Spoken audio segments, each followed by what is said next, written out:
go ahead and call these meeting to order. Ready as we're going to be.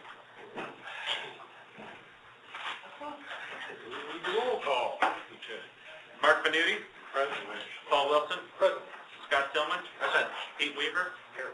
Jesse Cooper. Here. We have a quorum, sir. I skipped over the welcome, although that was getting everybody's attention. So, welcome everybody. Thanks for being here. Good to see you all.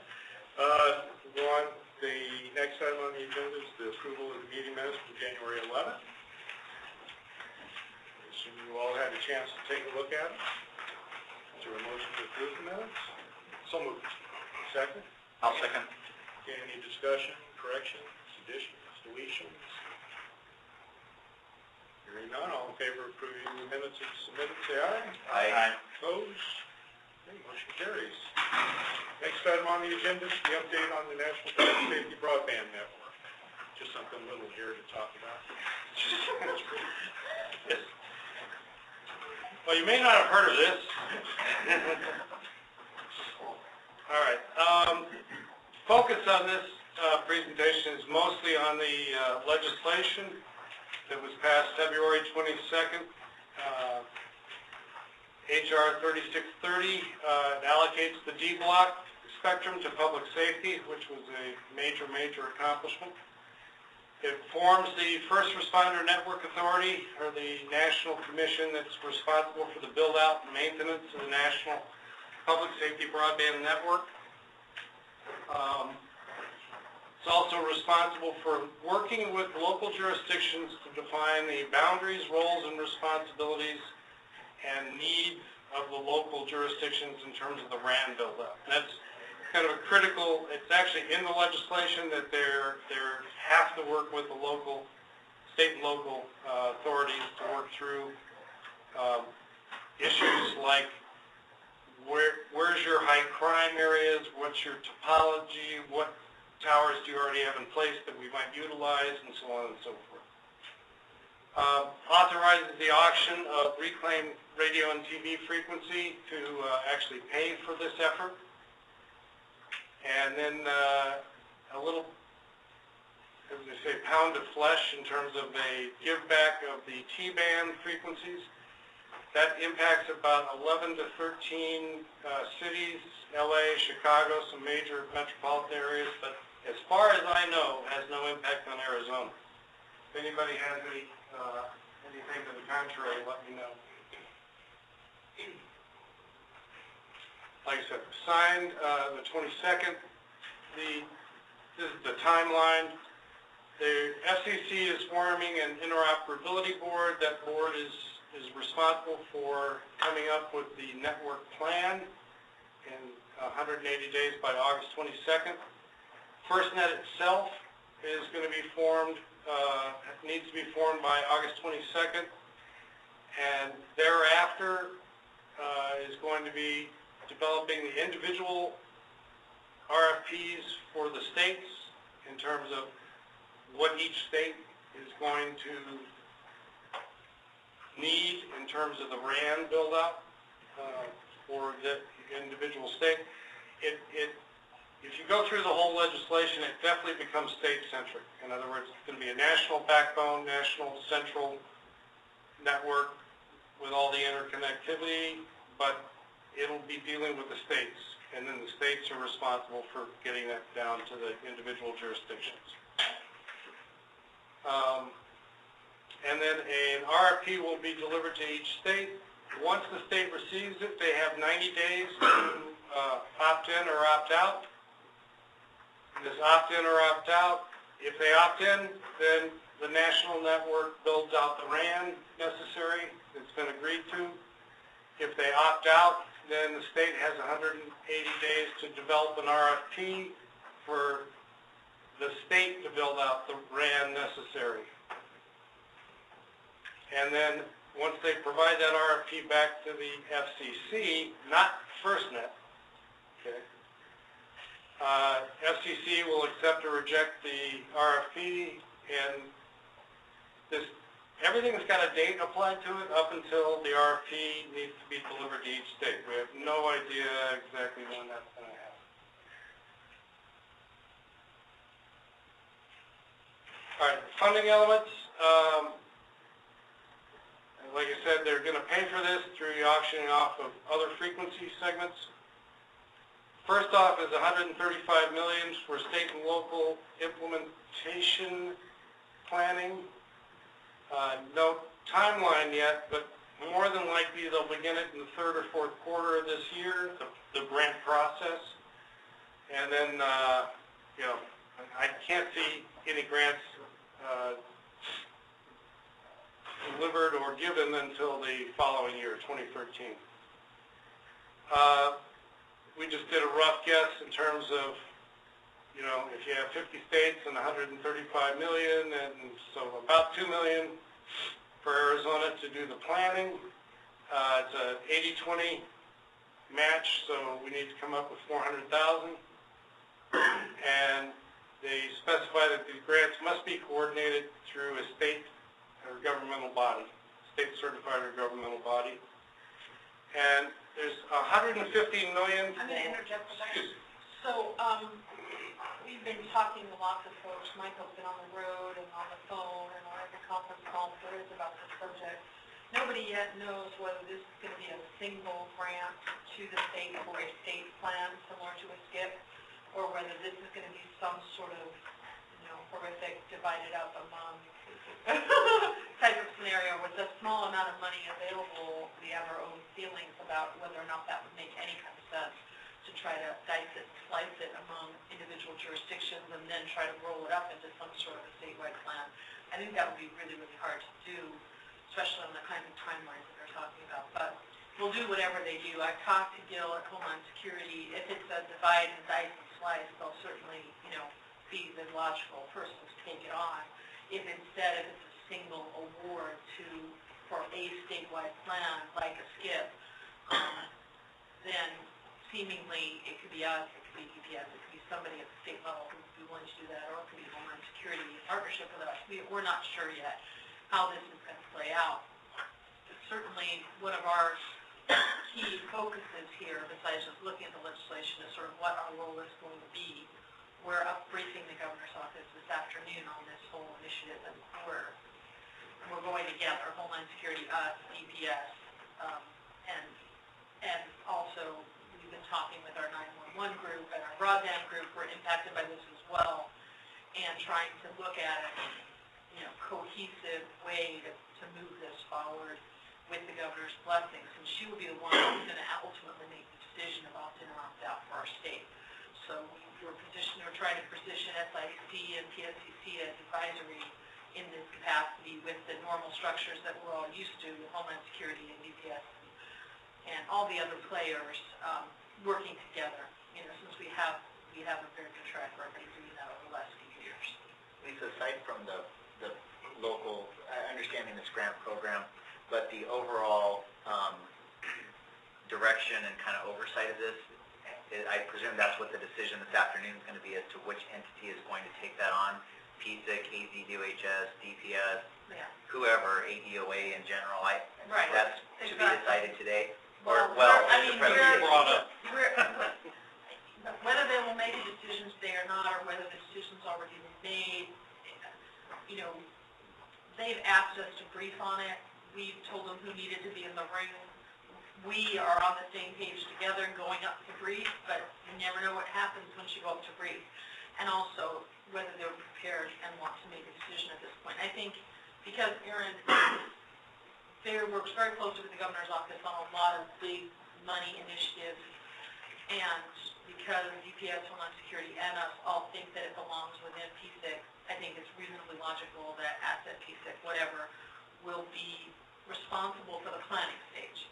Now, whole different kettle of fish, and no one knows what I'm talking about if we ever decided to actually build something where that would go. So I don't think that's way down the line. We're not there yet. I brought up to Justin, I mean, this legislation is not real clear as to the whole organization, and I think what you don't want is 50 local jurisdictions all working independently, trying to do some planning. So I completely agree that I think the focus needs to be on a statewide planning effort, and logically that should come from somewhere in this group, probably ASET, but I wasn't sure if that decision had been made because there's been a lot of questions from a local perspective of, do we have to start You know, is there going to be IJs due from every jurisdiction that wants to participate, which I think would be a nightmare? Yeah. Or should it just come from the state, and you guys, the state, does the planning And with our input? right, actually, and our feeling at this point is that, 911 obviously has a skin in this legislation. We'll talk about some of that, and DPS obviously has a big skin in this legislation if this ever come in the future. But and Homeland Security, at some point, if there's grant programs to administer, they're a very logical person to do that. But because the PSCC reports to the governor, because Aaron reports directly to the governor's chief of staff, because of the whole structure that we all have and the history that we have working together and planning together effectively, then the presentation will be to recommend that it be under this boathouse, and that we wheel everybody in through our existing structures and not create a new structure. God help us, please. I don't care who has it, as long as there's nothing new, because we really don't need another new structure. Broadband has a very detailed committee. Again, one possible question that we might get asked is, why don't put it in broadband committee if it's broadband?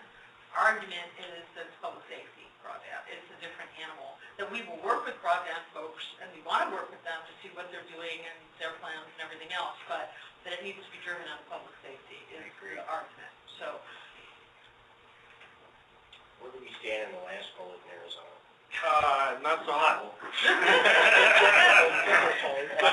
I'm going to stay away, as far away from that one as possible. However, there is some discussion that, Arizona was one of the states that swept, rated, utilized. Who's going to bring that to the attention that look what it cost us? Excuse me? Who's going to bring it to the attention of the governor's office that now we're not eligible because of that? that's part of the slide deck from this afternoon. These are some of the That slides. statement is in there. I'm glad we're not doing I that. have to say that using their analysis of 115 versus 135, there's probably 2 million for Arizona. They swept like 55 million. Exactly. So this is the way. It's chunk change, so. All right. There is some wording that if you promise not to do it again, you'd be eligible, but I don't know. We promise. All right. I'll continue with the funding. There's $300 million to NIST PSCR for research and development. That's the lab up in Boulder that is currently doing the 4G LTE testing of Motorola, Verizon, all the vendors' equipment. $7 billion for the actual network construction. Some estimates have been as high as $13 billion, but there's $7 billion that's actually allocated. Up front, the FirstNet can borrow up to $2 billion, but then after that, it has to pay for itself with frequency auctions.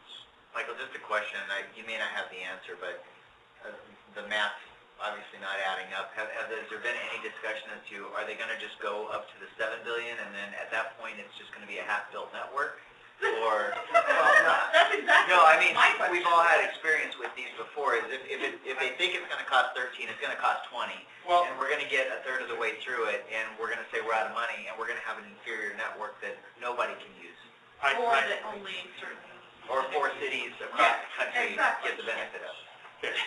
The $13 billion was a complete build-out with no public-private revenue sharing or any of that going on. There's an extensive capability to gain revenue as you're going along by sharing it with commercial and Probably the favorite thing to do.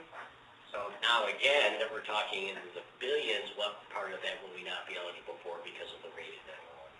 I don't know. I actually. have not seen anywhere in the legislation or discussions about the legislation where one affects the other.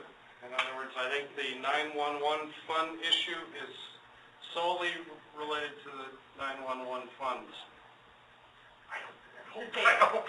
We also don't know, that $7 billion is for the national piece of it too. So that's for FirstNet build out of the national infrastructure piece. We have no idea how much of that will actually flow down in any level of the state, whether they opt in or opt out, in terms of what gets built. Oh, hold on. If the state opts in, I presume the $7 billion for network construction is for the national backbone part. And the RAN, States will still have to contribute. Well, I'm just saying, I mean, the $7 billion is the full fund for the backbone and the RAN. If there's money left to do the RAN.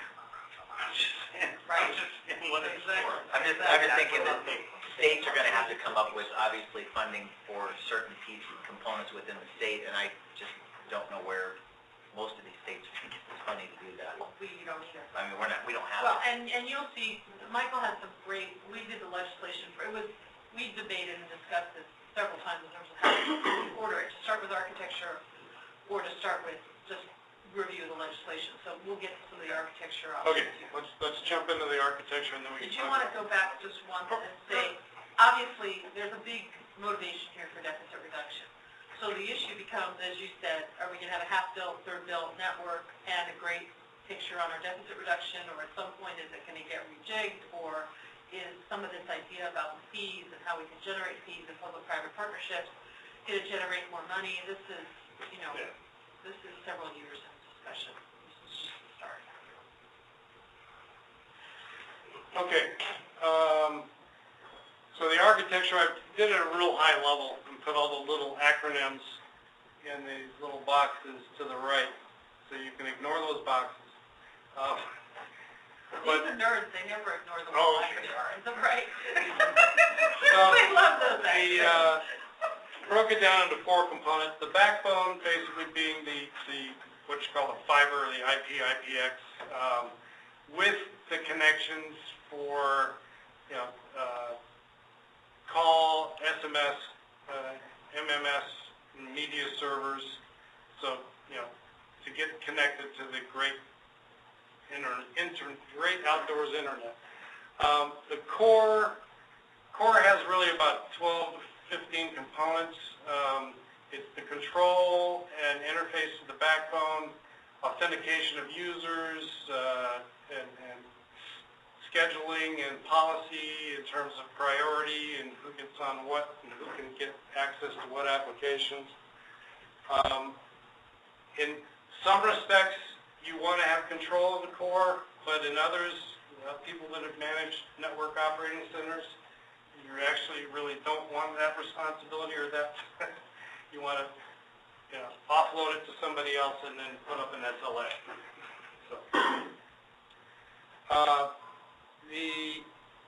the RAN part of it, or the state part of it, would be the S&P gateways, accessing the core and backbone, and then the actual radio access network, the towers, antennae, and eNode Bs that would take the end user device input and get it back on the network. So opt-in means that everything up to the user equipment. So state pays for the user equipment, state pays a fee for the rest of the network. What that fee will be is the big question. Right now, most state and local entities that use air cards pay about $100 a month per user, or in the case of fire trucks, 5 or 6 air cards per truck. And then the opt-out, state pays for the user equipment, the RAN, the towers, and the S&P gateways to get on the network. There's a little fuzzy zone here that wasn't mentioned in the legislation. Who pays for that backhaul right there to get to the core? And if it's a high volume fiber connection, it could be pretty expensive, but it wasn't real clear in the legislation. The plus side on this is the state gets to determine from the revenues it can collect on the use of this RAN, in other words, getting fees from secondary users or commercial interests, to actually maintain and expand the network, and it makes the decision on what happens when and where, okay? Whereas in the opt-in situation, you're working through FirstNet and a centralized bureaucracy to try and get that stuff to happen in your state. Okay.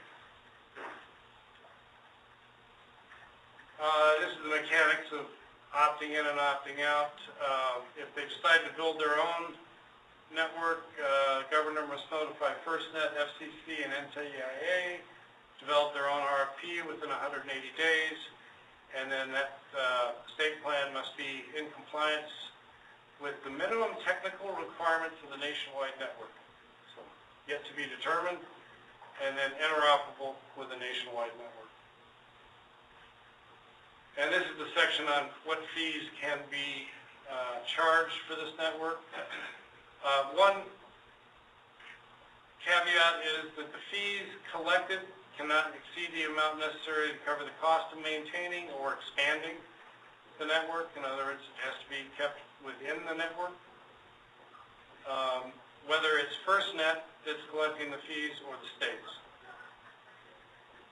The network operator, and again, this kind of, depending on what piece of the network they're getting fees for, it's either the state or FirstNet. User subscription fees, I mean basically end user fees. Fees resulting from public-private partnership, let's say with utilities or something like that. Backhaul, if there's fiber that can be utilized for other means. And then equipment access, shared use of towers and so forth. So, next steps, we're going to continue to monitor, participate, and report. And then do we want to form a work group that begins thinking about states' RAN's needs? Okay. Any questions from here? And really, this is just discussion, so we can't even take an action on that. Just think about it a little. Yeah. I mean, depending on what comes up. Anything from the audience? Dan? Michael, what's the, this pushback on T-band UHF is going to be huge given the LA, New York. Given the politics of the cities Is involved. that going to be a deal breaker or is that? No, I mean, it's 10 to 11 years out, first of all. I mean, they gave it a long time for it to happen, let's say.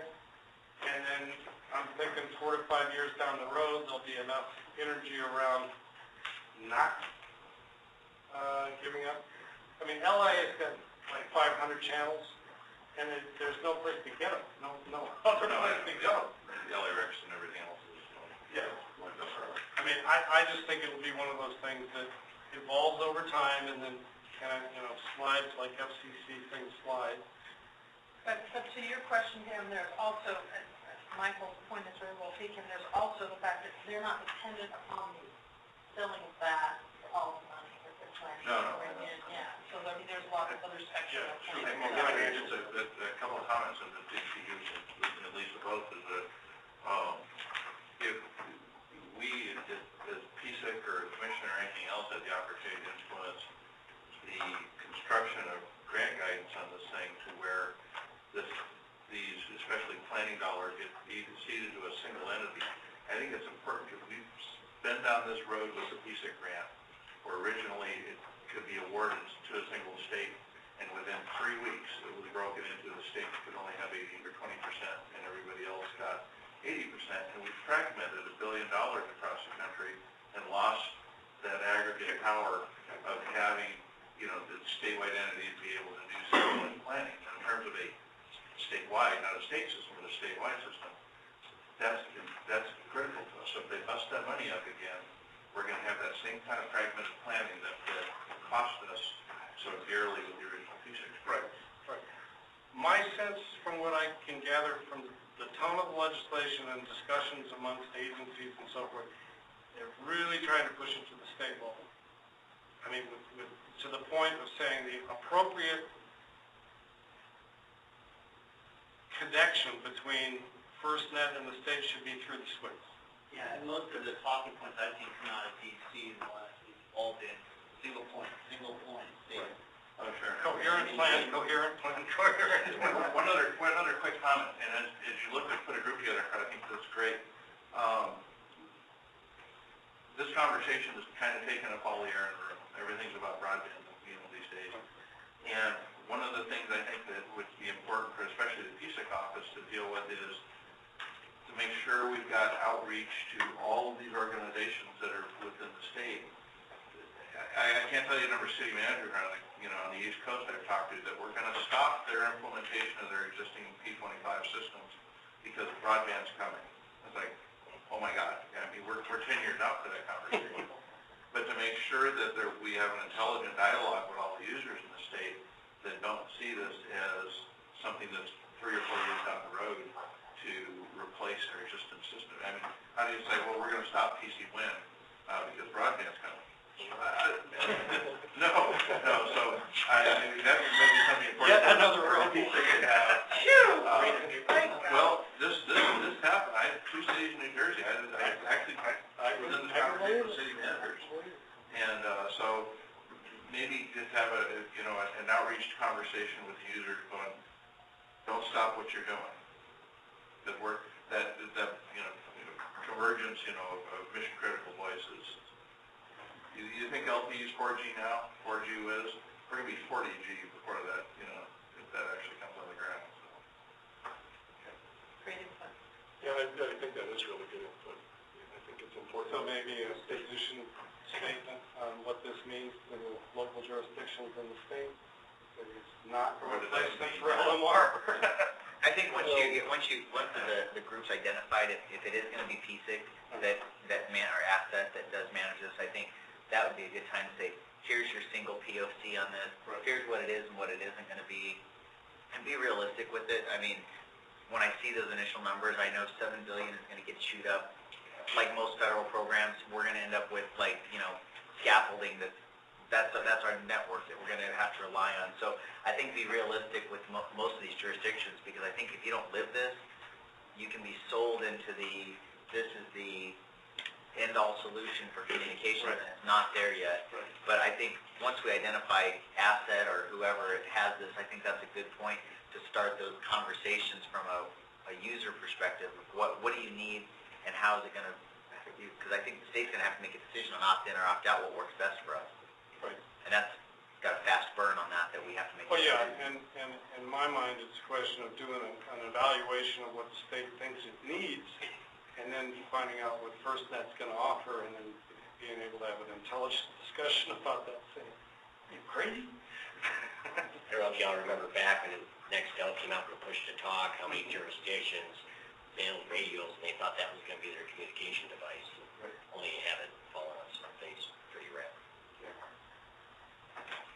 Sure. I was going to say that at the same time, though, we have to be realistic on, people are saying 7 to 10 years. You have to be realistic with budgets and everything, though, as you move forward, because most of elected officials and everybody's going to say, well, wait a second, let's not spend that money. How real is this, and how fast is this coming?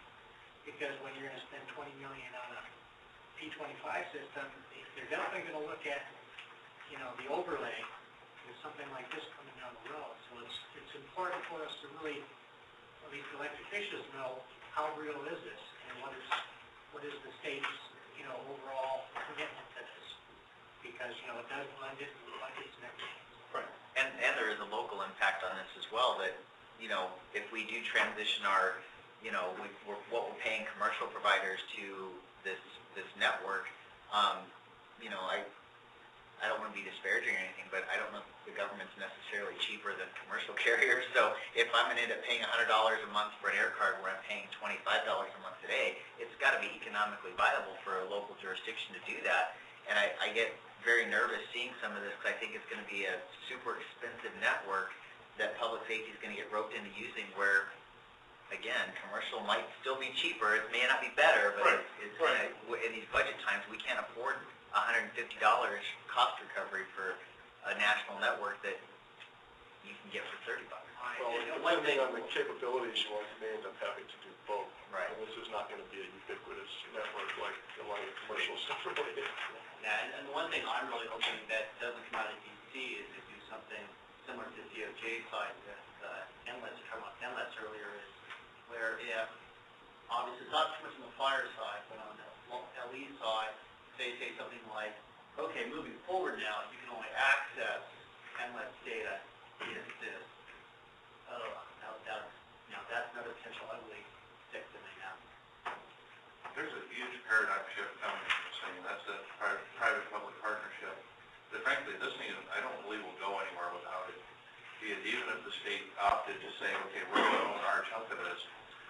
Okay, you own it, but the trick's going to be refreshing it and keeping it live. And I don't know anyone other than the commercial side of this that will have the legs, essentially, to keep that technology fresh. Especially It's like fish, you know. Start talking about rural. I just don't know that, I think, and that's going to be a real mindset change for especially those of us who had such strict ownership of public safety entities for so long, that changing that culture. But I honestly don't see, we may be able to buy it, but we'll never keep it alive, certainly with the way of state of Arizona's going. So this public-private partnership animal, like I said, is going to have to be something that's going to be, you know, to build some trust and to build into what it's actually going to do, because we can't pull it off ourselves. Do you guys have all the names of people making comments for the record? I do. Okay. All right. Okay, conversation there. Thanks, Michael. Next is item 4. Justin will give us a presentation on the NEPC Goal 2 India. And I want to apologize to everybody for not having that last presentation up on the web. This has been a very fast-moving thing, and we were literally making edits this morning just beforehand. So as soon as the meeting is over, we will post that last presentation up on the web for people to take a look at. Shifting gears a little bit, we spent the majority of 2 years ago talking about NECP Goal 1, and then last year with the NECP Goal 2 for all of our non-Pima and Maricopa counties. And so this presentation today is a highlight of what we learned last year during our 13 observations, some of the things that were discussed, some of the lessons learned, recommendations made, that type of thing. So we go through briefly some of the background. I think everybody here has probably heard a significant amount of Goal 2, so we're not going to have to spend too much time on that.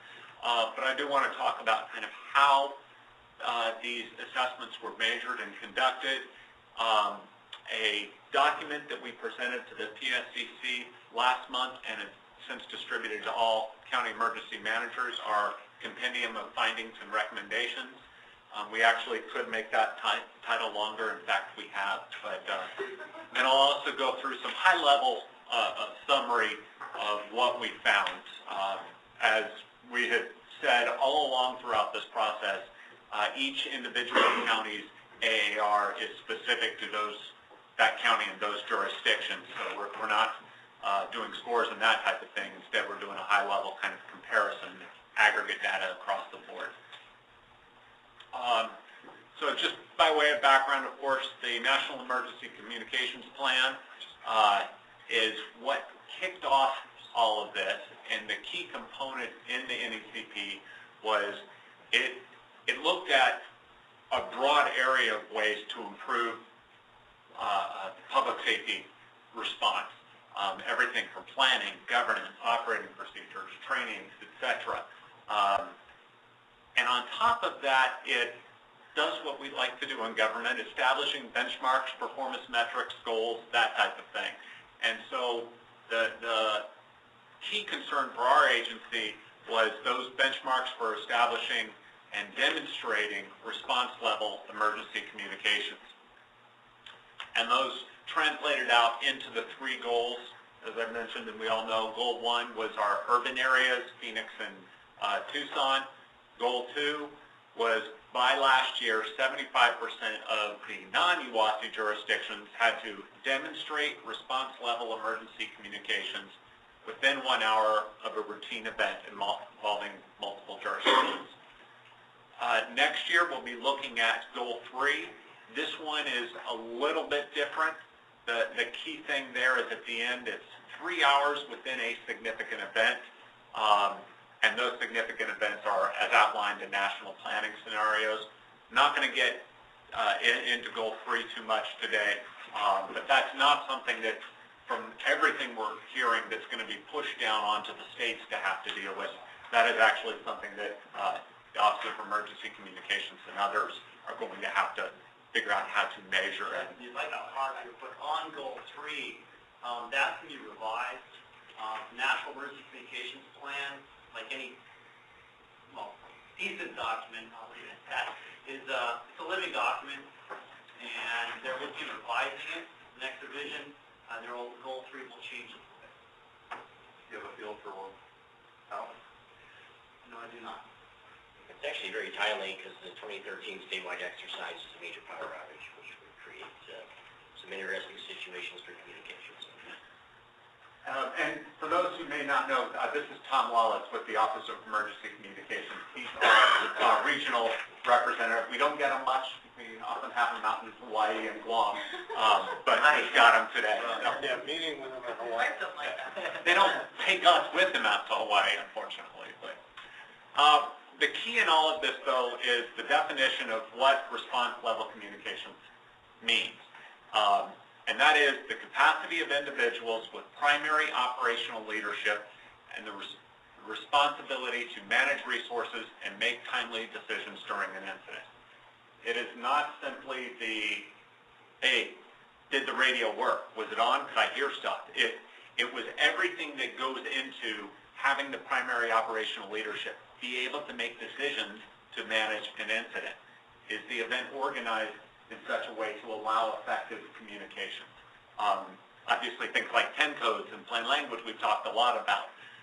So that definition there is a very broad definition.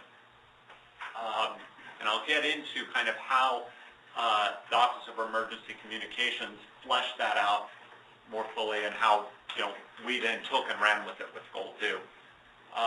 We each had, OEC required every state to measure both capabilities and performance. 2 years ago, through Homeland Security's Target Capabilities Assessment, the capabilities data was collected from all jurisdictions. And that was kind of where does everybody stand on the 5 different lanes of the continuum. How are we at with governance? Where are we at with procedures? That type of thing. In 2010, the OEC conducted the observations for Phoenix and Tucson. Up in Phoenix, it was for the NASCAR spring race, and in Tucson, it was a big air show down at Davis-Monthan. Both jurisdictions did very well on that.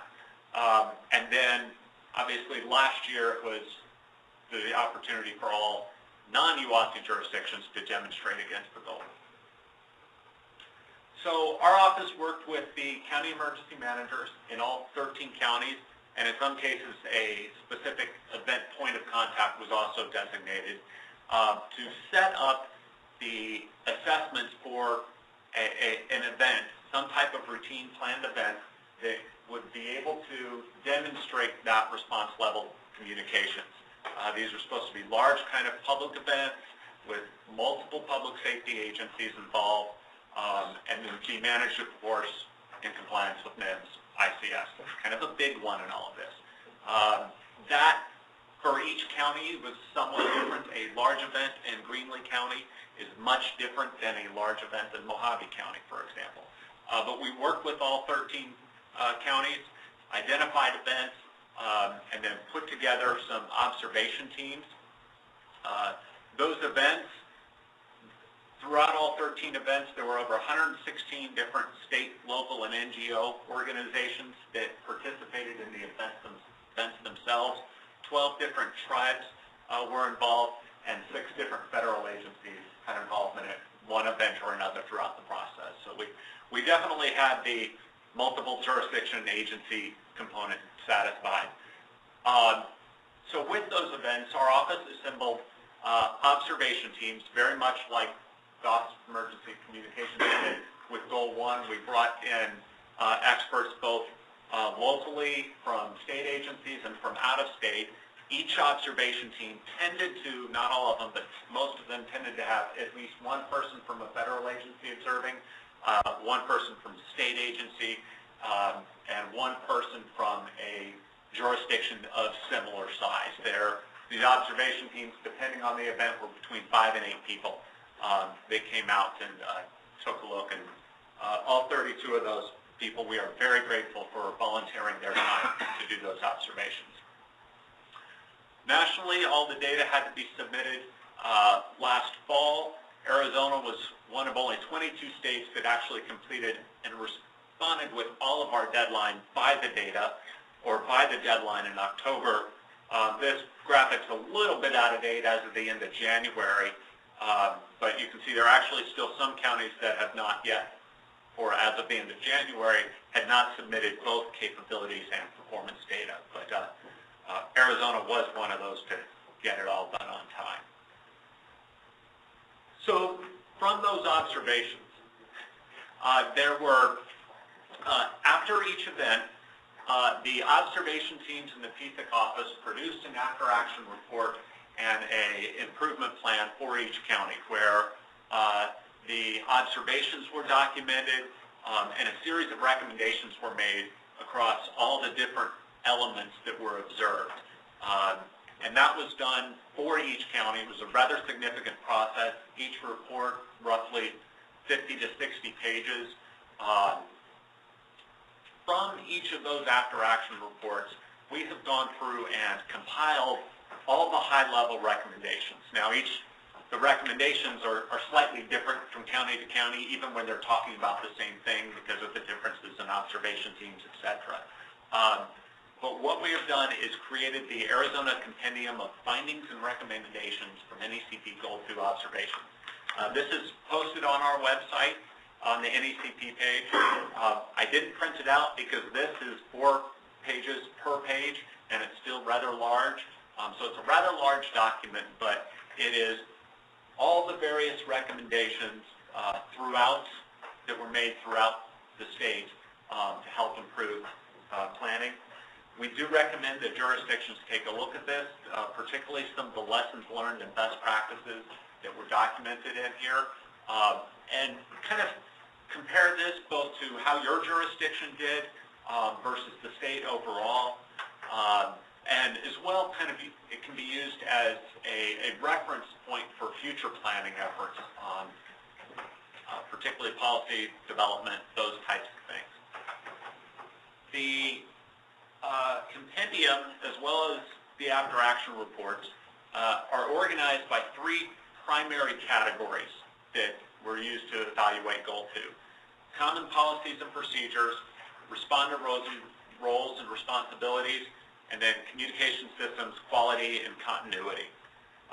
So those are the 3 kind of high-level areas that OEC established to evaluate the performance. And then within each of those, I believe, there's about 27 different elements and questions that were specifically asked and evaluated, and we'll get into those here. From a high level, the policies and procedures section, this one was actually, I don't want to say the most critical, but one of the observations that we found when looking at all of the data is jurisdictions that had problems demonstrating within this particular category had problems throughout the entire process.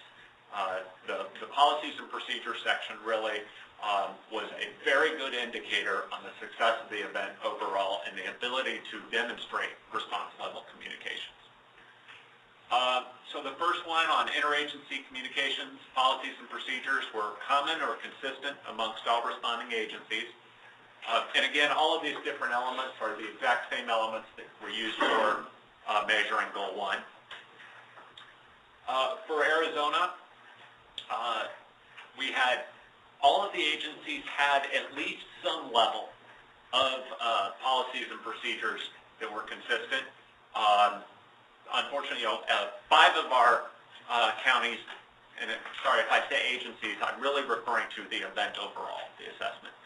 But 5 of the county events were either all or most cases met this. 8 of them had some issues one way or the other, whether the policies and procedures didn't exist, etc. And this is element 1.1.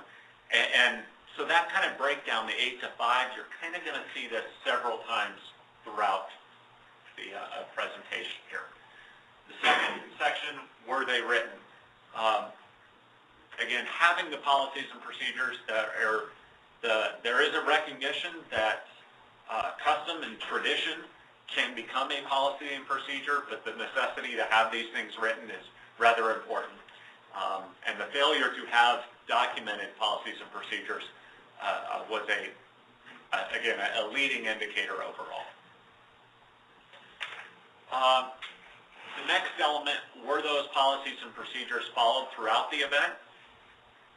For a vast majority of our agencies, or excuse me, our jurisdictions, the answer to that was yes.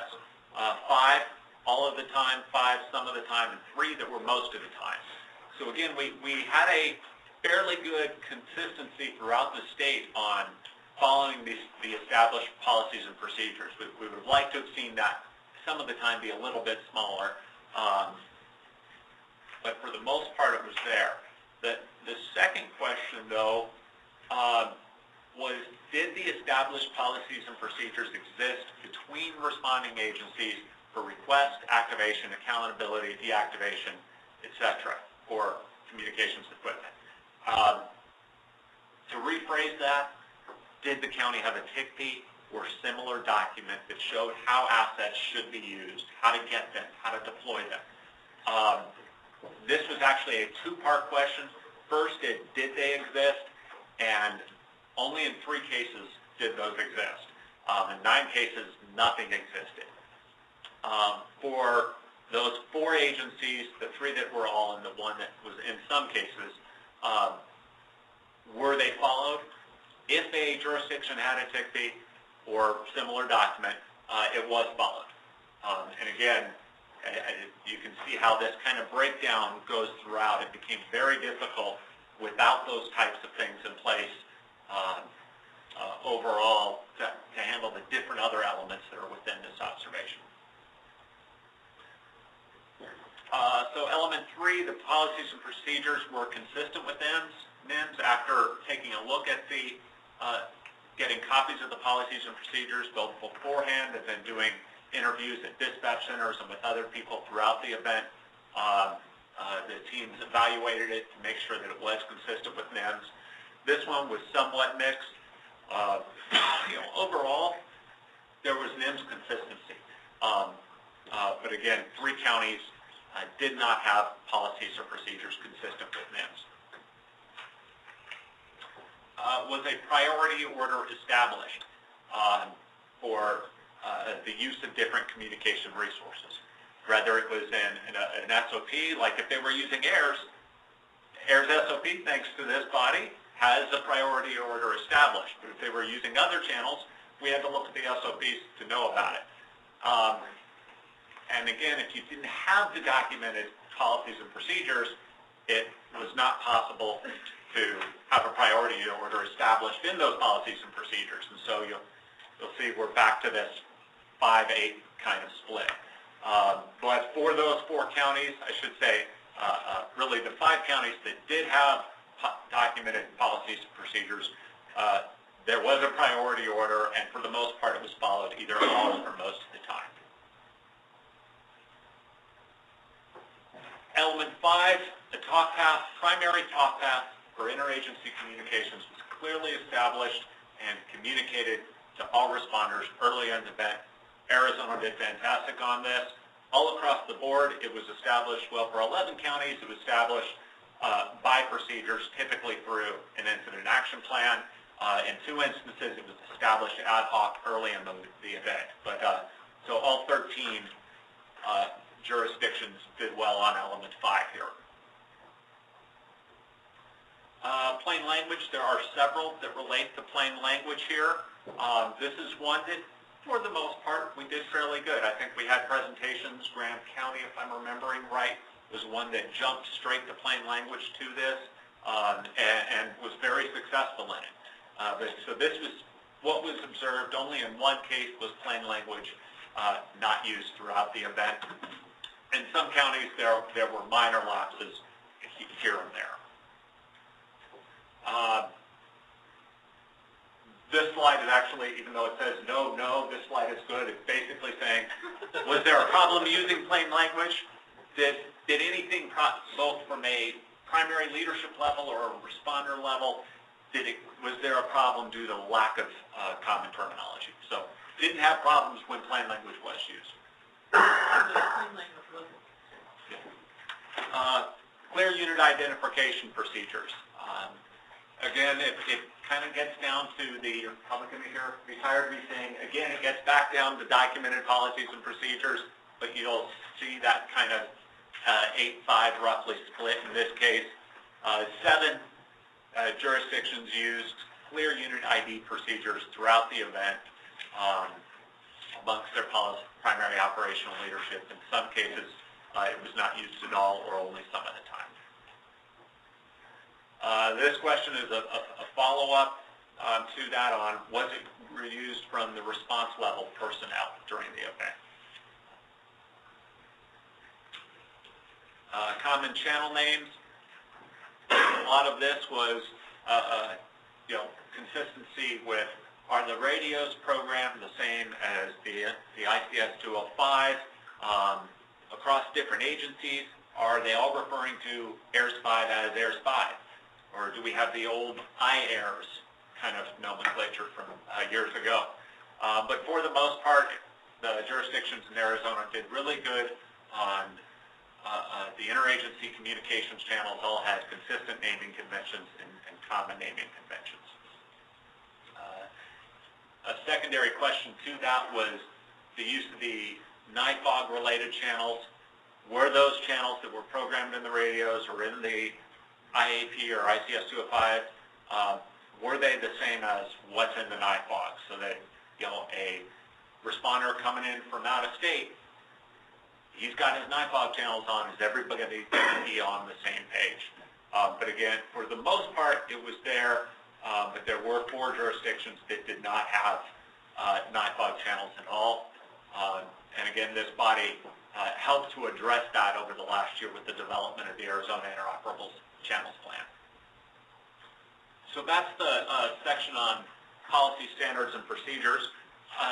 Want to pause? Anybody have questions at this point? Category 2, responder roles and responsibilities. In this instance, it was how was span of control demonstrated? How was incident command set up? This was kind of looking at the people now that were managing the event from a responder level. Element 9 is multiple organizations with inherent responsibility for some portion of the event were present and joined in a unified command with a single individual designated as the ops section chief, or excuse me, designated with those ops section chief responsibilities. Didn't have to have a designated ops section chief, you just had to have a designated person who had those responsibilities. For the most part, again, did really good on this. 10 of the 13 counties did have a single individual carrying out those responsibilities throughout the operational period.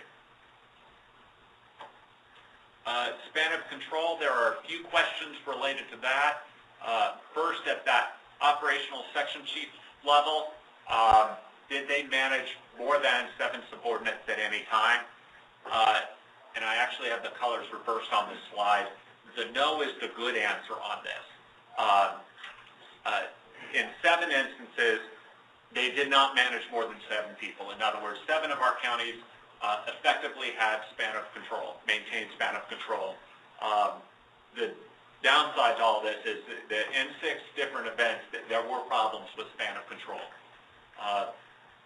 Some of the time the span of control, though, were things that related, again, back to the policies and procedures. If a clear organizational chart wasn't included within an incident action plan, or had they included a clear organizational chart in the incident action plan, it would have been apparent that there were too many people reporting to the ops section chief. And so that's why I've kind of been emphasizing the importance of policies and procedures throughout this, because we really did pick up that trend through many of the events. First level subordinates to the ops section chief, did they manage more than 7 subordinates at any time? A little bit better here. 9 of our counties did not have any span of control problems on the first level subordinates issue. And in 3 of the jurisdictions, there were some problems.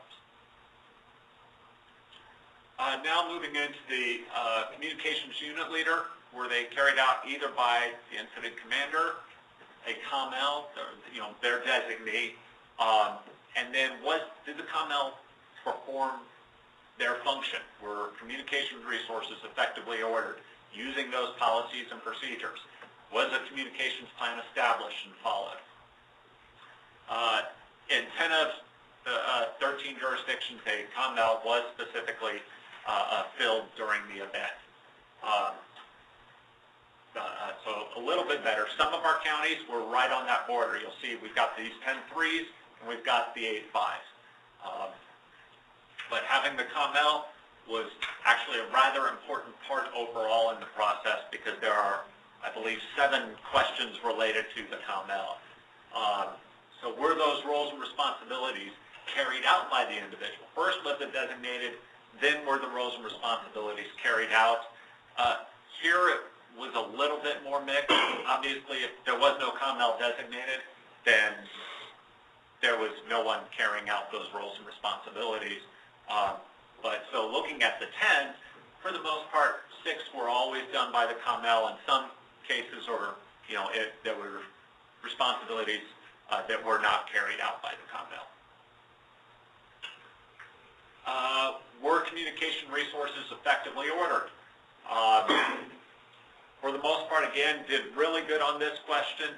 I will explain that NA there. In one of the jurisdictions, all the responding personnel use their day-to-day operations communications equipment, and so they're issued with and always have, so there was no communication resources that needed to be ordered. And so that's what that NA represents. That was not a ding on that agency. It was a neutral.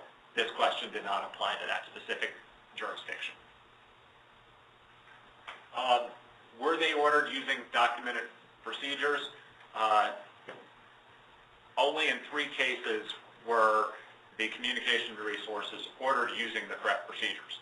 Now, they got credit for having all of the things, but if those procedures or the equipment arrived, etc., either they didn't have documented policies or procedures, or it wasn't followed, or it wasn't ordered appropriately according to those procedures, then it fell into that none were category. So this obviously is an element that can be addressed through a number of different ways, but one that needs to be looked at. Was a communications plan established by procedure, developed early in the event? In all 13 events, it absolutely was.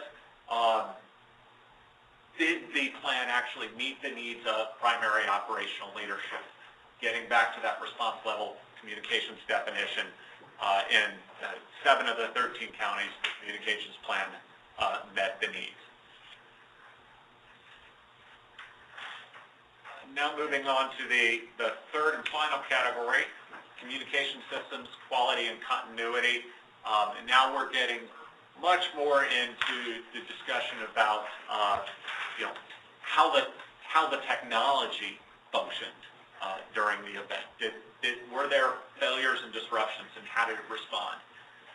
So the first question on element 12 is no more than 1 out of every 10 transmissions were repeated amongst the primary operational leadership due to failure of initial communications attempts.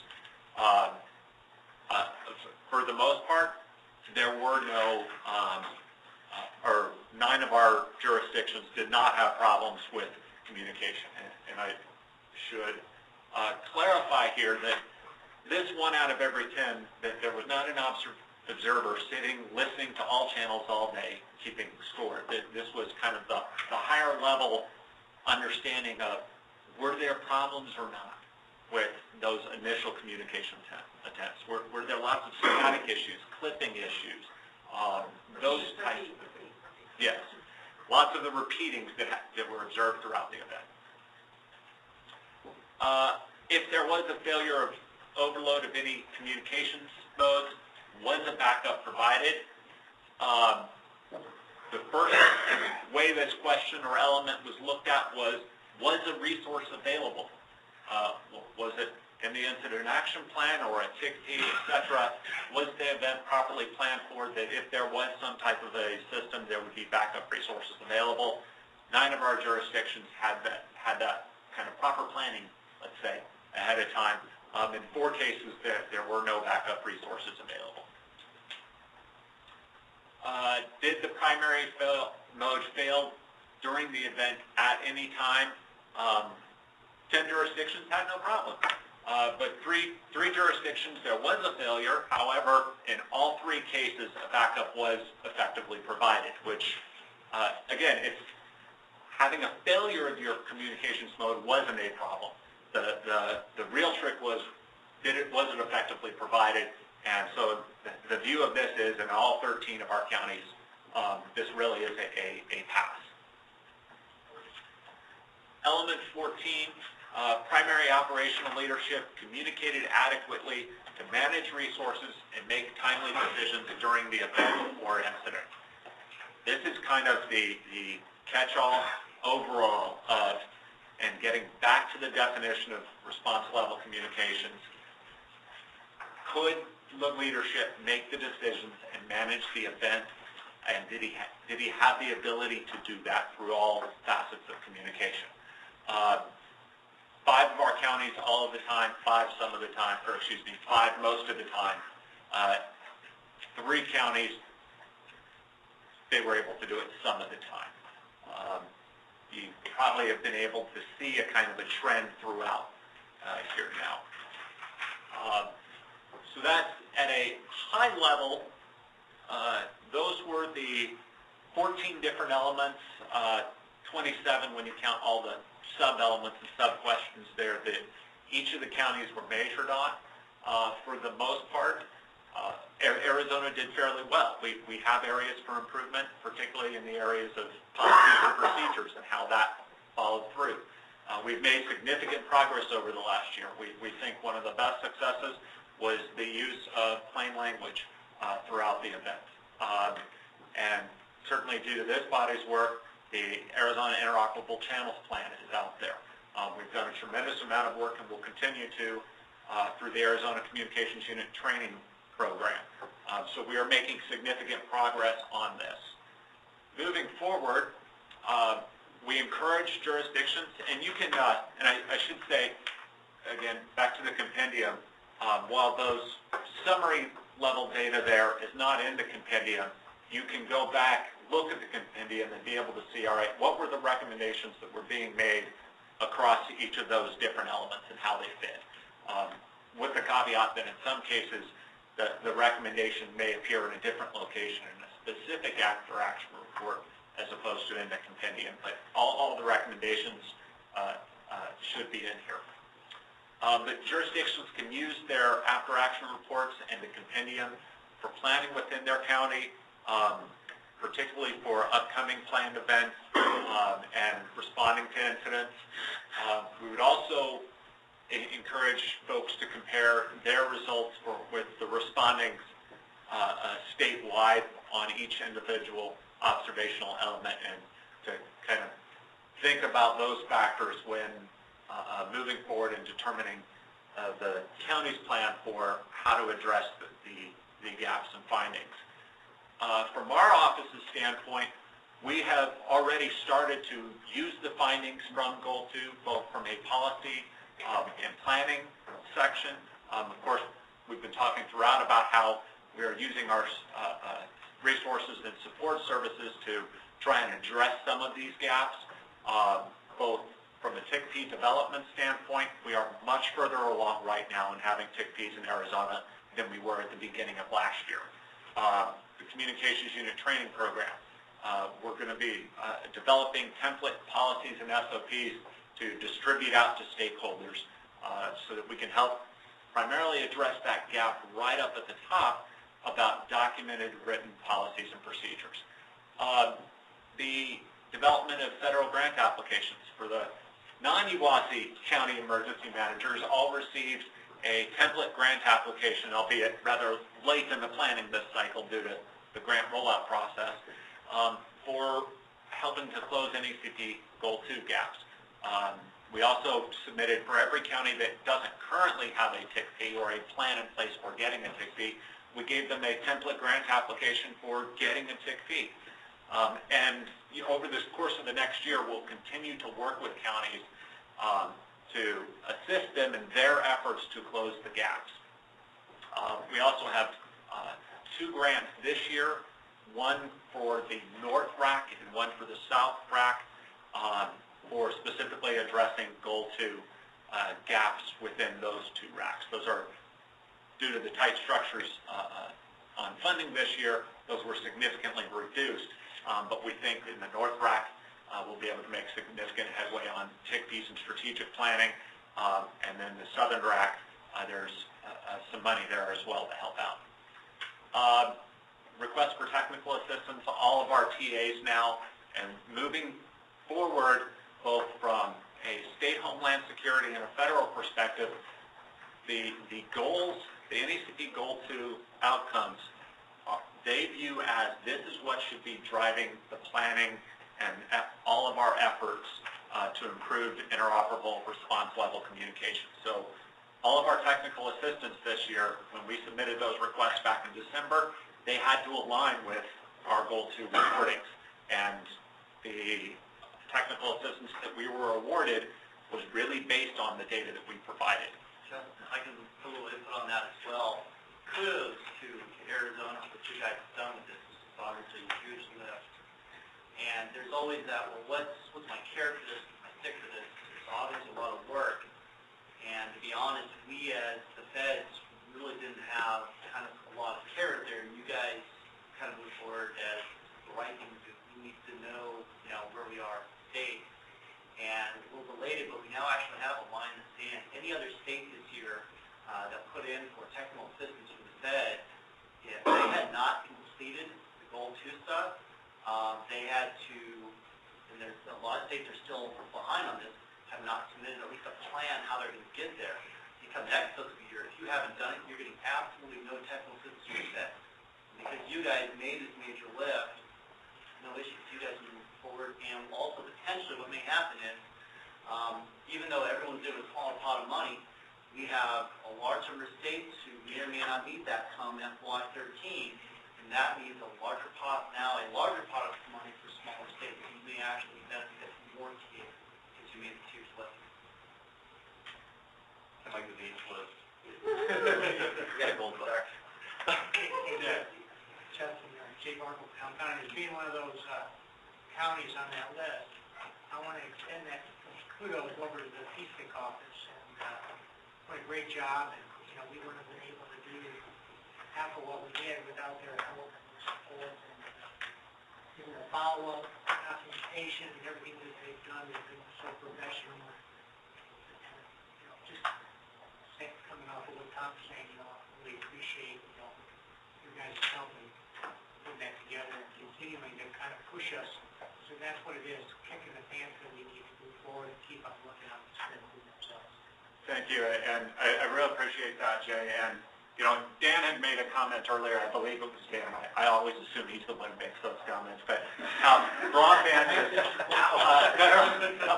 is kind of seems to come in and suck the air out. That's right.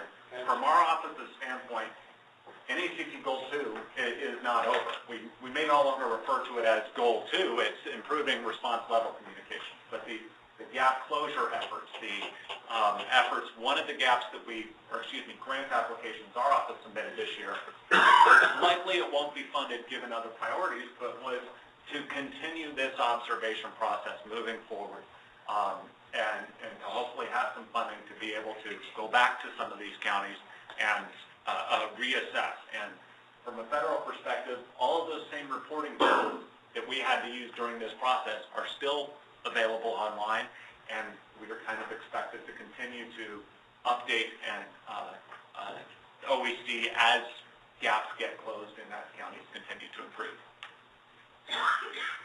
That was the last one. I thought there were 2 more. But with that, which is good, are there any other questions, thoughts on this? Okay, maybe a question for Tom. Is there a plan federally to come out with the overall Goal 2 for the nation, as they did with Goal 1, or was this strictly Goal 2 left to the states, and this is what we're going to get for the state? I was just curious, from an NECP perspective, are we going to get a Goal 2 summary? For just The national. like a national. Yeah, kind of a national scorecard, if you will. That's a question I'll ask when we get back to you. I was just curious. I know they finally published the Goal 1, which is very beneficial to, especially as the UOC, to look at myself compared to the rest of the country and figure out where I stood. And I'm thinking as a smaller county, I might want to look nationally and see where do I baseline against the rest of the country. I just don't know. I think we completed a lot of data that we could submit. I'm not sure that a lot of the other states, I think North Carolina did nothing. So I'm not sure, how much data is going to be available nationally, but. And I actually do have a presentation that is fairly similar to this, but again, up-leveled significantly on a national basis. It's the one that was given in Atlanta next week meeting. But all along the Office of Emergency Communications has been consistent, and the data is only going to be shared in an aggregate basis and not, the breakdowns. And we have communicated that on almost every opportunity that we have had, that the individual results are owned by that particular agency, responding agencies in county. But that high-level kind of aggregate data, I think we'll be seeing some more of that summary way. Finally, the Goal 2, and actually, Jesse, you might recognize a lot of this because this is the exact same format for the compendium that they created with Goal 1, but we have moved it down to Goal 2. The last thing, the very last couple of pages on the compendium, all of the emergency managers and the events and the 32 individuals that served as observation teams are all listed here, and our office would like to thank everyone that has been involved in the Goal 2 assessment process and really helped to establish that baseline for Arizona and where we stand and where we're going to go. Nice job. Do you have anything else at all? Do we know a timeline for revising the Goal 3 objective, and then how it's going to be measured? We're going to start with, Dan asked that earlier too. I really don't, because what they're going to do is, they're going to go back, look at how Goal 1 worked, didn't work, how the Goal 2 worked, didn't work. You're going to see, I know it's going to be modified. It's not going to exist the way you see it now. They're talking about the next heat being revised maybe fall, January, February, and then from that, you'll probably start seeing Goal 3 solid data on what that's going to look like probably late, quarter 1, second quarter of 13. I would guess they float the data out on that. Oh, we never do that. Our data is solid. Never mind. Any other questions or comments from the committee? Audience? Dan, of course, Dan. We say it was you anyway. No, along with Jay, you really don't appreciate what you've got until you travel and see what other people are doing and realize how far ahead we are. And like I said, that PSIC gets the credit for that, that we're markedly ahead of so many other people that you would expect to be in front of us. And we really, put a great product on the ground. The one thing that's not directly within our purview, but not outside of our ability to influence, you go back to some of those slides. You go back to 9 slides. No, I'm kidding. The one thing, and we saw this in Goal 1 around the country, we've seen it in Goal 2, one of the only slides in there where we didn't make at least 50% was within NIMS. And NIMS was a consistent problem around the country within Goal 1 as well. And it's within PSIC purview in terms of doing the commune and getting that going. We're, again, way ahead of the game on everybody. But the incident command system, ICS, I think as we can influence, we need to drive DEMA and all the other characters in the play to not only continue with ICS training, but to push ICS to a comfort level within Arizona. And I think that's, getting the classes out there is one thing, but getting everywhere where it's massaged into place. Much of what we do in communications, in the absence of that universal template, in the absence of everybody having that, that mechanism, makes it difficult. So, and I don't know if that's something, that to start a larger conversation like nobody has enough to do. But I do do think we need to drive the NIMS part of this, because we can shore up our part, but unless the greater thing gets constructed, we're lacking. Point 1 second, thank you. All right, we'll go on to agenda item 5, the AIRS drive test results. Michael.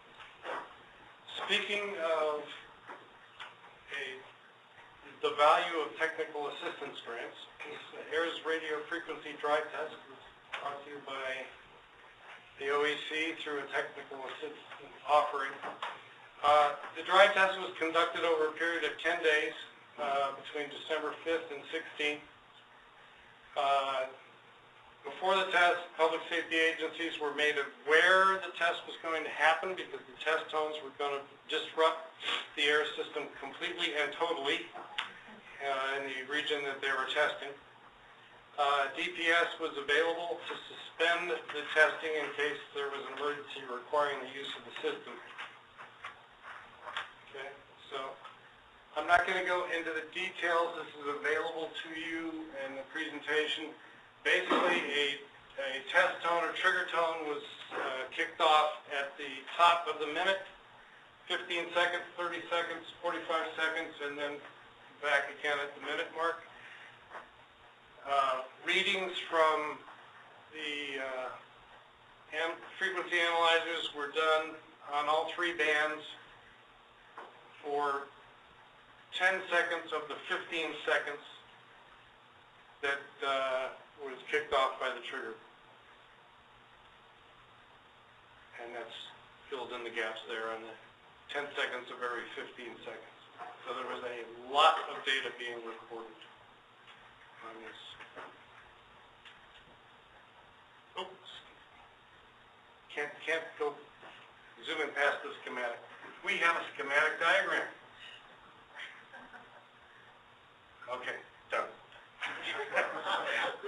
We're trying to make you feel at home, Scott. That's right. That's right. All right, this is the load planning. All the equipment that was going to be required. The main issue here was how much power is all it's going to take. That's a rental van loaded to the gills, and they ran it off inverters. Even though it was December, they didn't need to use the heater.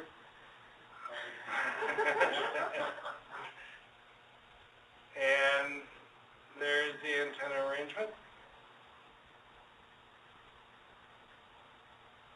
Okay, so for the results, what we did is to make it familiar, we've got in the Google Earth representation of the data, we did overlays that are the AIRS regions. So you can see the AIRS regions up here in Mojave, down south, and then also overlaid the computer-generated coverage maps that, and this is the same map that's actually in the AIRS SOP document. It's not the individual county, but it's the overall state level. All right. Now, if you look in this is actually the day 1 drive test.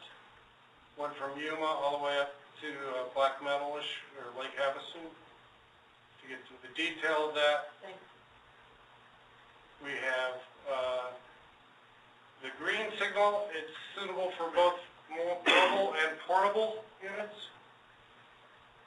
The yellow, when you can see it, and there's a few yellow spots in here, for instance, that's mobile only. And then red, which is this line between Quartzsite and getting up to Parker, insufficient signal.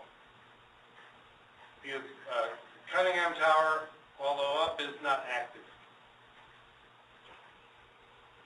All right, if you get down to the real detail, and that's the leg in telegraph, okay, that you can see there. This blue area around here what's showing in the computer-generated coverage map. And this is the little, if I back up again, this is that little tiny chunk of red right here, but magnified. And you can see as you drive, this basically the mountain range and telegraph is down here in the lower right hand, back a ways. The mountains here block the transmitted signal, and so you get red and then pick it up again as you go up. When you're in Google Earth, you can actually get down to the individual data segments, showing latitude, longitude, the signal strength, and again, this is for a specific bandwidth. This is all UHF right here. What we will have available is pick a region and then pick whatever bandwidth within the region you want to take a look at in detail. All right, so we'll basically have 10 regions. Each of the regions will have 3 bandwidths and then 2 versions of the data. One is just a pure track line with no individual data points, and then the actual data points, which is this version, will be available on the web. Now that speed of 97, it's not miles per hour, that's kilometers per hour. So, they really wanted to get it done fast. All right, and then another representation that is possible, we don't think we're going to post this on the web just because we haven't run all the data through it, and this is actually an Excel combo with Google Earth.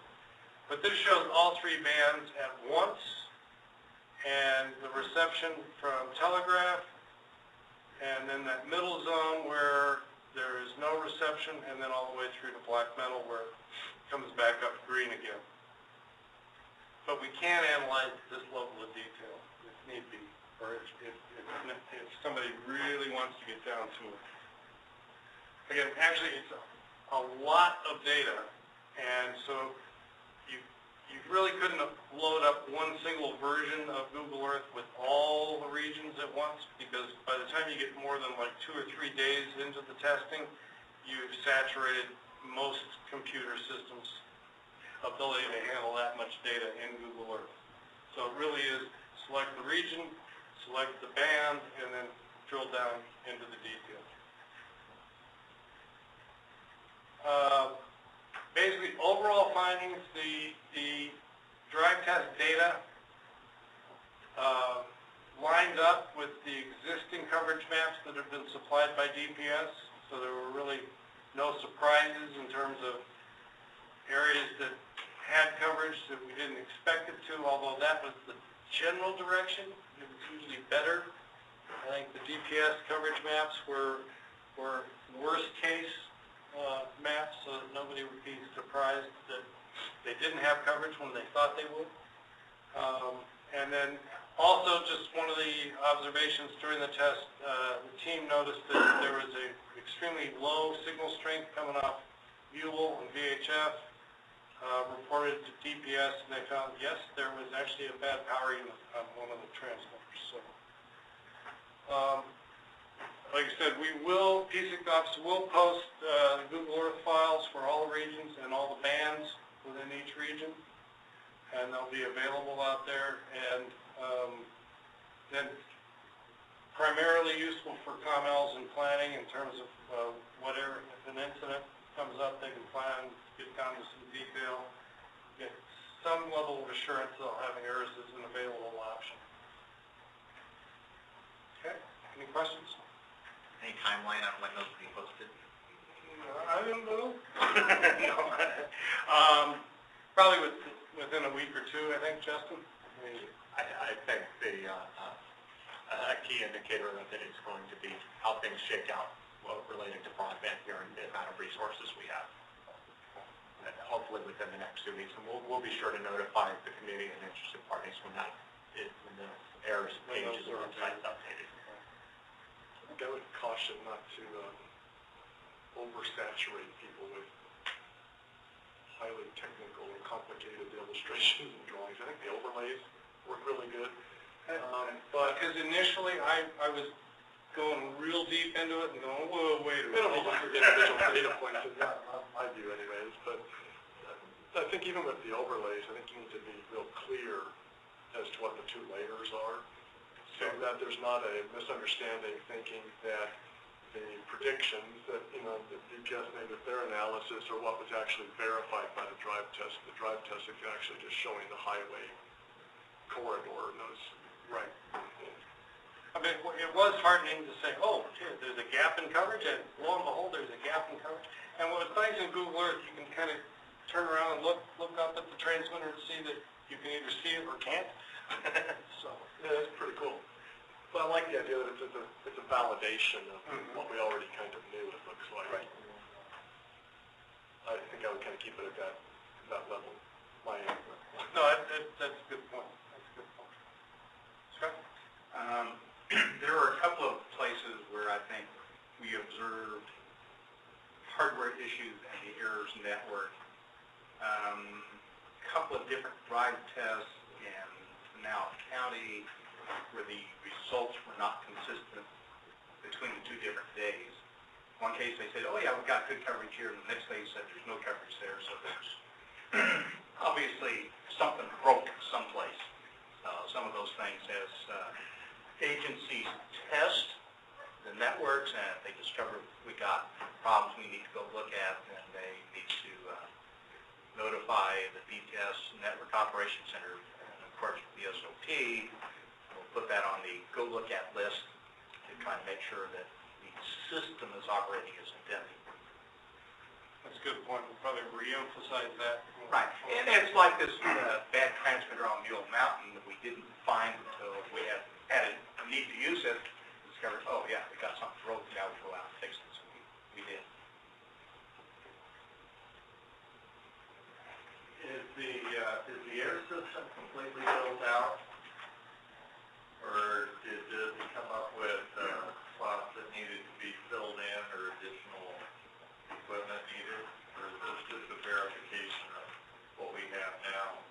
This basically was a verification of what we have now. In terms of next steps, in terms of future build-out or AIRS Next Gen or anything, we haven't gone there yet with all this stuff. But it is available if and when that happens. I-10 from White Tank to Fort Site, isn't that a known area that doesn't have coverage?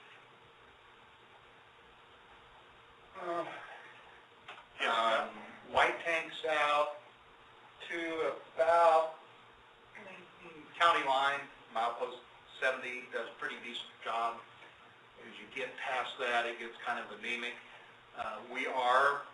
There is an intention to install an AIR suite at Cunningham.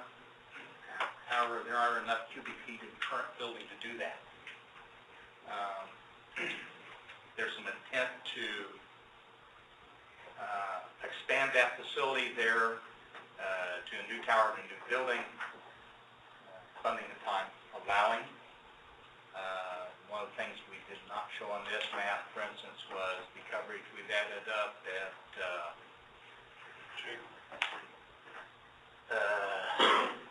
Jacob Lake? No, we turned up Jacob Lake since this, but we also have a super, right. That apparently has gone in and has worked real well. So there's additional coverage at this time. I know Yavapai County is talking about the possibility of adding a new site in the Prescott area in order to cover that. So that's kind of a long-term. Yeah, we know there are places in the state that don't have good coverage yet. Time and funding permitting, available space in the building that still something can grow. As barring the broadband doesn't cover it for you. Okay, you can all shoot now. How soon is that going to happen then? After both of us retire. That's right. Okay. Do you have a comment? Dale Brown from Arizona State. Oh, I'm sorry. I know we have, this talks about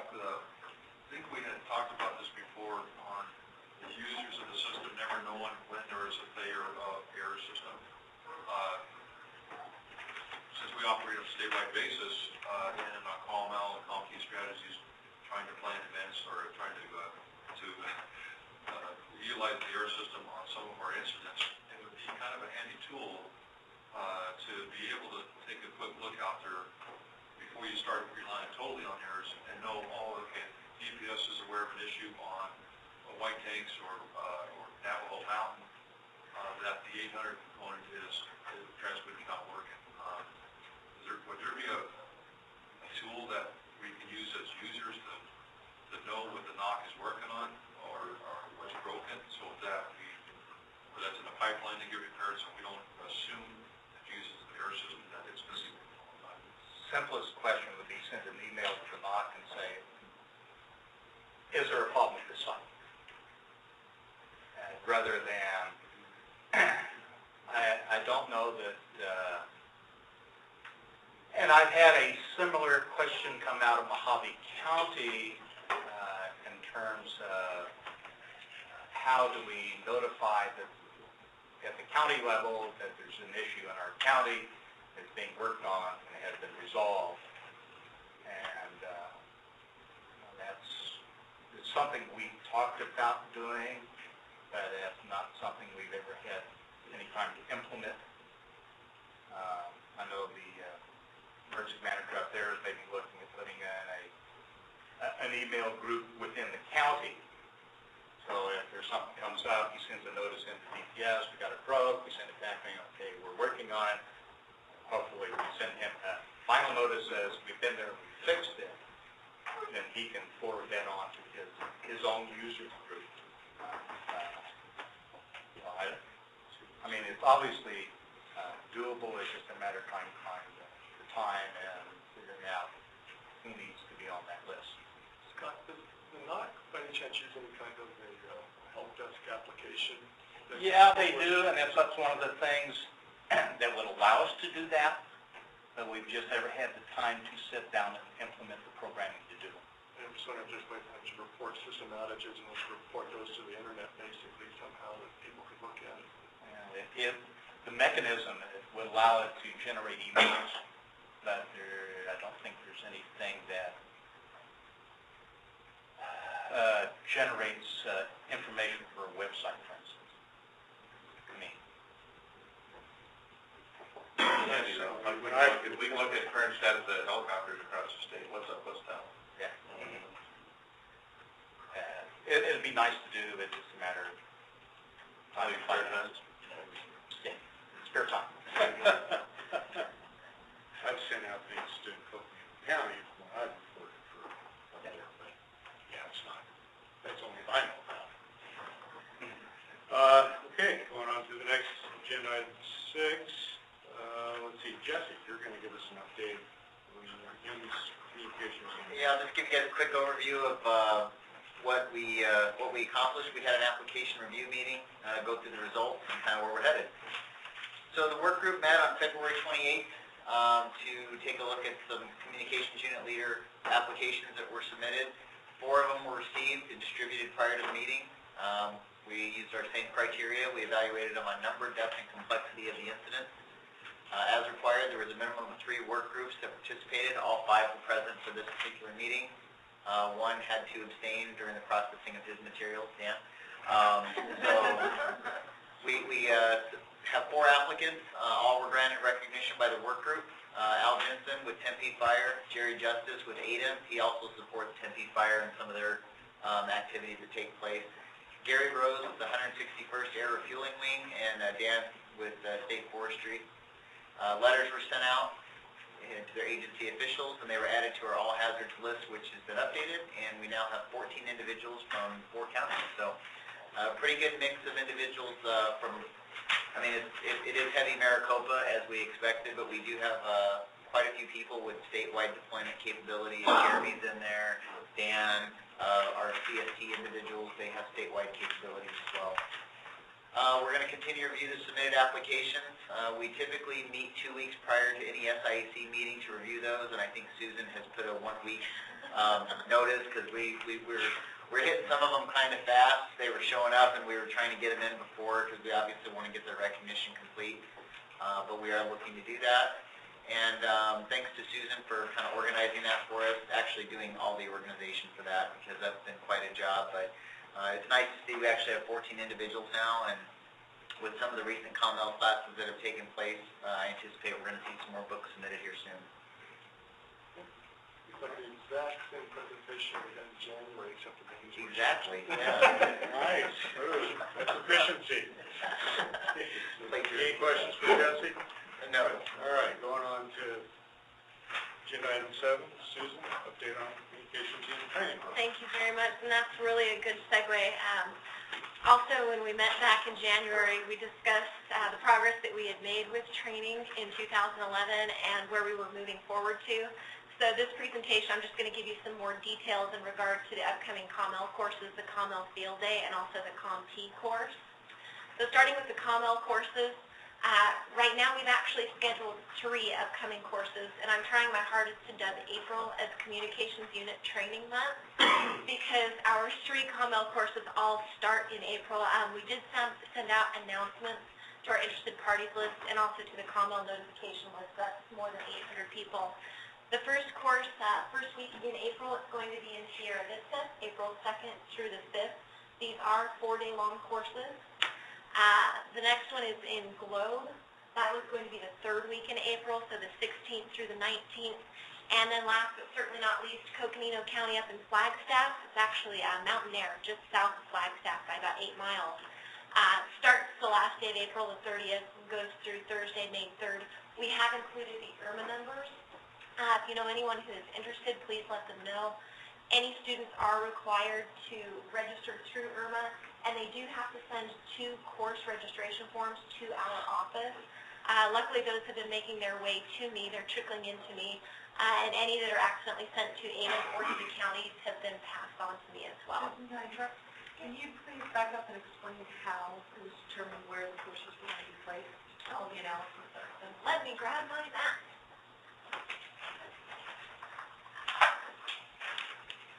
We actually went through a series of 2 surveys. There was a survey that we put out last summer, and then we put another survey out this January.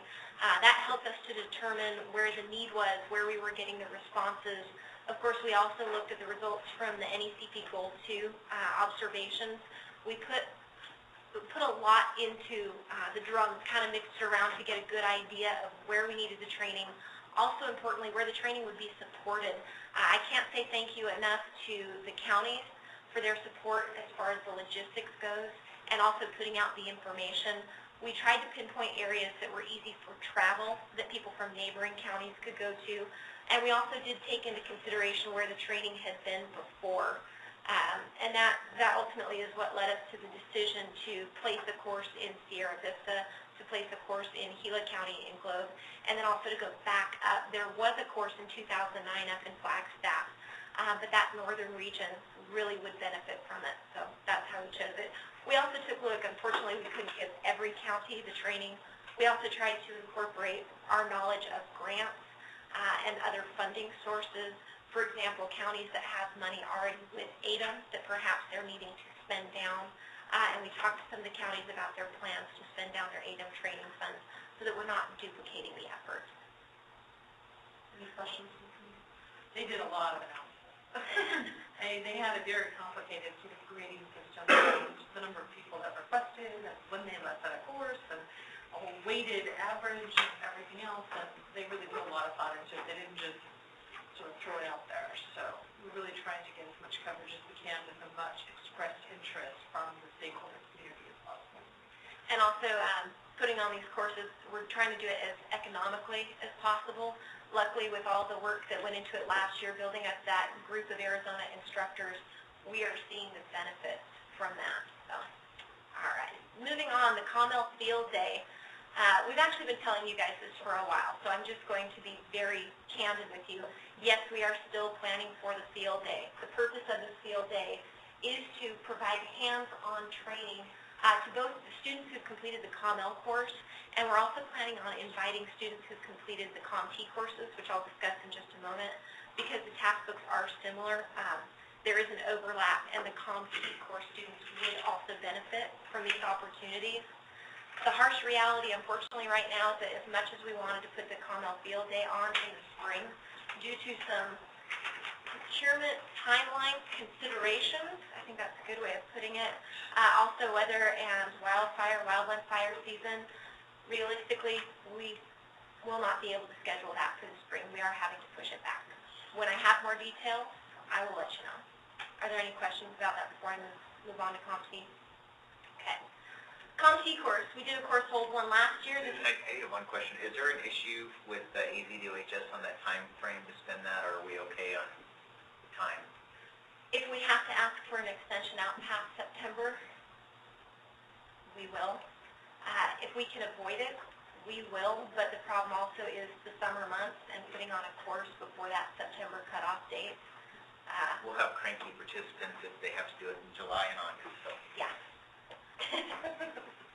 Duly noted, cranky participants. Okay, sorry, on to the CompT course. This is the course that will be held in Maricopa County. I mentioned earlier, April is Communications Unit Training Month. We are targeting an April delivery for this course. I cannot give the final dates at this point, but April is our month.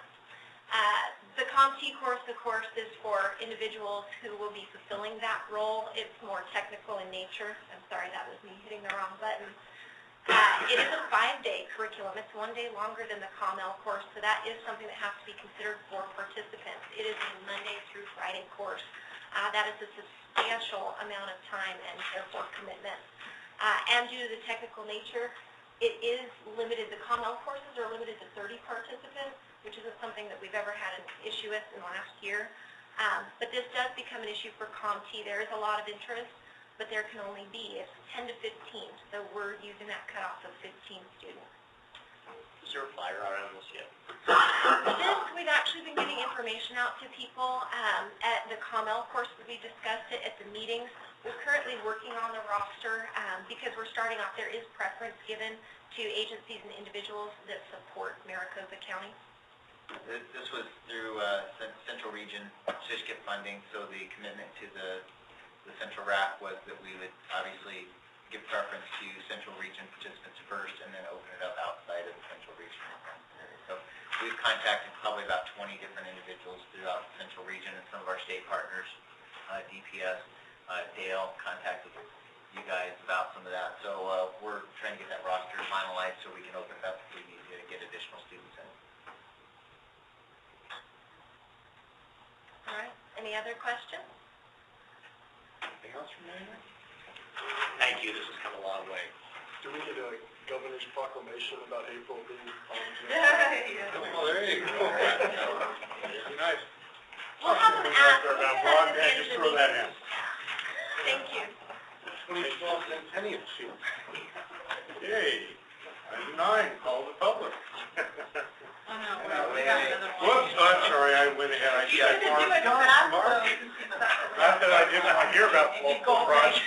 Did you hear too much from me already? Yes. All right, sorry. Justin.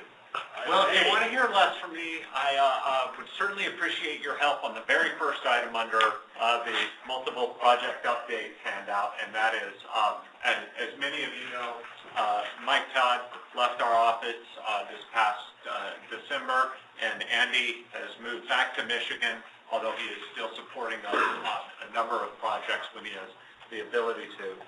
But we are seeking another project manager, and in particular, people with subject matter expertise related to interoperable communications, public safety communications. And so individuals who are interested in that, or if you know of potential candidates that we should reach out to, please let me know. I mentioned earlier about our Technical Assistance Award. We have been awarded 3 of the 5 requests. 2 of them were deferred. A TICP development workshop, the training and exercise plan workshop, and a regional communications plan, the SCAMP, formerly RICP, type of document. That was the UWASI request for the Maricopa County area. So all 3 of those have been granted to us. The TICP will be supporting La Paz County. And the regional communications plan obviously is supporting the Maricopa County, RWC, TRWC, and all the agencies in the greater Phoenix region, or central Arizona region, I should say, because even some agencies within Pinal County may want to participate in that strategic planning sessions. And that will be coming up on May 3rd. We have a SCIP implementation workshop. It is currently scheduled for May 22nd. Initially, we had planned on beginning our SCIP revision discussion today with the rapidly changing landscape due to the broadband picture. We wanted to make sure that we more fully understood how that's going to impact our kind of short, medium-term strategic planning efforts. So we did not have that presentation today, but the overall focus of our SCIP on further strengthening kind of the action plans within the SCIP will remain the same, but also with an eye at looking towards how the strategic plan aligns with the rollout of the National Broadband Network and kind of Arizona's strategy for looking at that. Last year we did include initiatives already related to broadband, so we most likely won't need that, but I certainly encourage people to email us your comments related to the SCIP. The full schedule is here, but at least put on your calendars now that May 22nd date. It'll be again down at the Carnegie Center just down the street from here. A SCIP update workshop will cover both the national level summary of kind of goal 2 results from OAC, but then also a specific focus on strategic planning, developing the action plans, and our broadband stuff. Justin, can I make a quick observation here? Yeah. On the SCIP update. Currently I'm going through reviewing a bunch of the grant applications for our meeting on Friday. And it's kind of interesting. I'm about halfway through those right now, but it appears that there are either more well thought out or fewer applications for equipment purchases this year. It seems that we've probably satisfied a great deal of that, but then on the converse of that, we're starting to see, probably because of the NECP Goal 2 observations and such, more applications for planning to do SOPs and TICPs and those kinds of things. And given the conversations that we've had the rest of the meeting today, one of my suggestions for the SCIP update would be to further flesh out or to emphasize some of that kind of planning, because I think a lot of the strategic initiatives right now are kind of based on equipment purchases and systems development, those kinds of things. And maybe we want to start to de-emphasize that a little bit and emphasizing more some of the SOPs and those kinds of things. Thank you, great feedback. We also, Susan already mentioned our 3 upcoming COML classes there. We will still have 2 on the SCIP stuff. We will still have 2 kind of public review sessions. One of the key things, though, is that normally we have approved to SCIP earlier on in the year, but due to scheduling and a variety of other factors, we're looking most likely at the July PSCC meeting up during the law enforcement powwow when that SCIP will be approved. Or, excuse me, when the SCIP will be presented for approval. Don't want to presume too much there. Related to CASM and TICPs, through the end of March, we still have technical assistance available to our office from last year for importing data into the CASM application, Communications Asset Survey and Mapping tool. All of the data that we collected during the Goal 2 process has been imported into the software. Our website still has all the templates, et cetera, available, and so I would highly encourage jurisdictions, particularly those agencies that might not have been part of a specific planned event during Goal 2, if you have that data available, the high-level data, I think, is what we're talking about here, what those interoperable assets are. We don't need the GPS coordinates of every air card that you have that's installed in a vehicle. But the high-level interoperable assets are the data that we need to make sure that we get populated into CASM. And through the end of March, we still have that technical assistance available to have that data uploaded into the application for us. We also do have, thanks to the City of Phoenix, a grant through the end of April to import any remaining Gold 2 and CASM data. Yes, sir. Got a question? Is it possible to extend both that TA and that grant in terms of CASM entry? Obviously, with narrowband, you know, we're on the tail end of that thing. There's going to be a fair amount of data changing as people are trying to get across the finish line in December. And I don't know if it's possible to extend that to where we can incorporate some of that new data that's going to be happening rather aggressively over this next period of time to extend those dollars to see if we can push it to the narrowband deadline. We've actually extended both of those. They're statutorily set, so there's no further. I think there might be a 30-day extension on one of them, but we'll look at other methods. Both the technical assistance CASM import is still a resource available, and so we can further down the road look at requesting another TA award related to that, or other grant kind of planning efforts that we might have that we can use that for. But statutorily, both of those come to the end of the line here. From that, and kind of related to that, as I mentioned earlier, a lot of TICP efforts going on. The Phoenix area is wrapping up the update on their TICP and a tactical field operators guide for the Arizona Central region. Coconino County had their TICP development workshop in January, and I think the estimation right now is sometime in the April timeframe when it gets finalized. And right now it's in the process, more of going through the approval process. But that TICP is well on the way. Then with La Paz County on May 9th, from 9 to 4, and we'll get a flyer sent out to folks when we have the location finalized. But their TICP kickoff workshop will be held on that date. And any jurisdiction in the surrounding area which is interested in learning more about getting these TICP done and started is encouraged to attend this workshop. We have distributed to every county, Gold 2 county I should say, in the state, a template TICP and the data that can be updated and populated into it to kind of help jumpstart those efforts, and we're going to continue working with the other counties in the state that are lacking in TICP.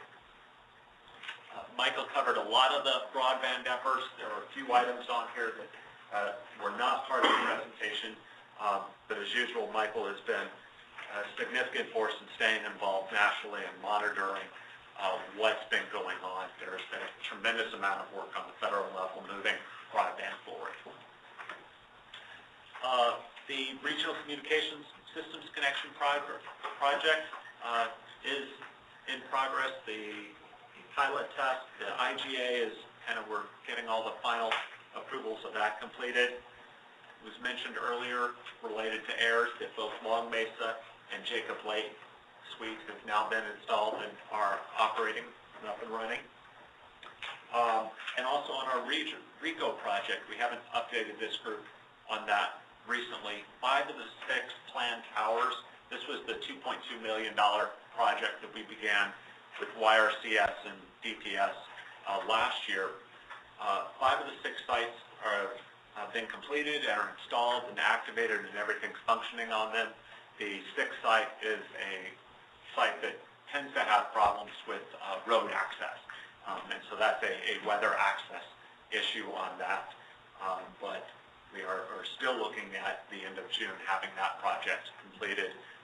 The other phase that's going on concurrently with this is the drafting of MOUs for the 10 public safety answering points that are kind of in that southern border region area to have a shared single kind of communications channel amongst state EOC and those 10 PSAPs. But right now that MOU is in the legal review process. Under training, Susan, I think, did a great job, mentioned all the COMEL, COMT stuff.